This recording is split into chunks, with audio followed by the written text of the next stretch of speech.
La buena nueva.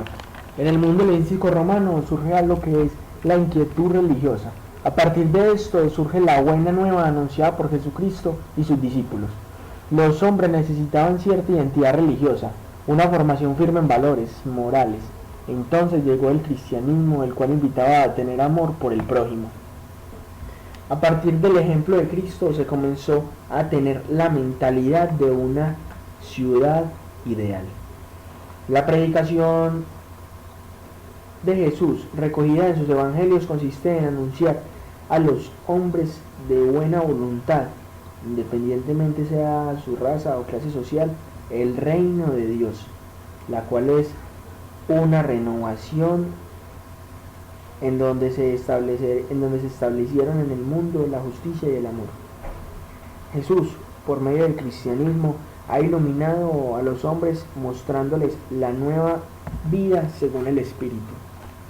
El cristianismo es un renacer del hombre que muere en la vida de la carne y revive en el Espíritu, es decir, en la verdad, la justicia y el amor.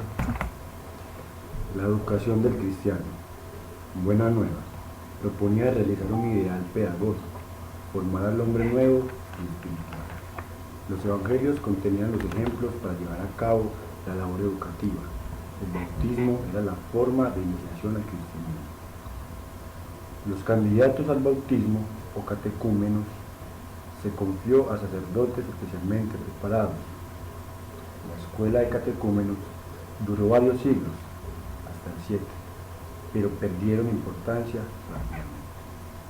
El cristianismo reprobaba que los cristianos fuesen aficionados a la literatura y para propagarse requerían un ambiente social no demasiado inculto. En efecto, su propagación está ligada a las traducciones de la Biblia, primero al griego y al latín.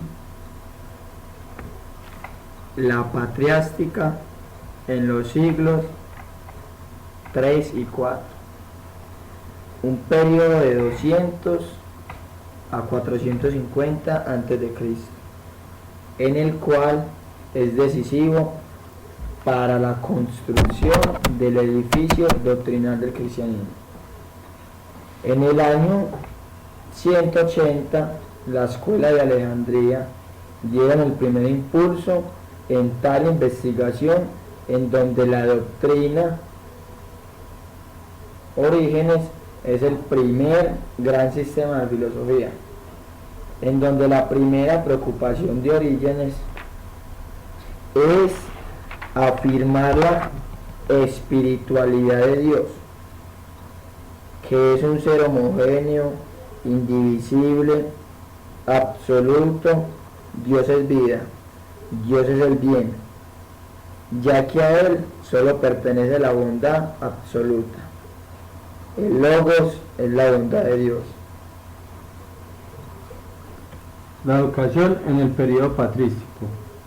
Los padres orientales han aprovechado abundantemente la filosofía clásica para la construcción de la filosofía cristiana. Por ende, fue integrada a la educación clásica con la educación cristiana. El padre Tertuliano se opuso a toda forma de educación fundada en las disciplinas propias de la doctrina pagana. El padre San Agustín derriba las disciplinas clásicas formuladas por otros padres, ya que sus obras son formuladas sobre las disciplinas tradicionales.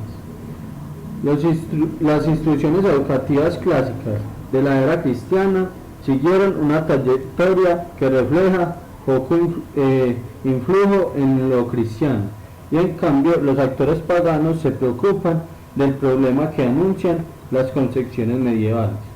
Un ejemplo es que se repudiaron las ampliaciones de las artes liberales.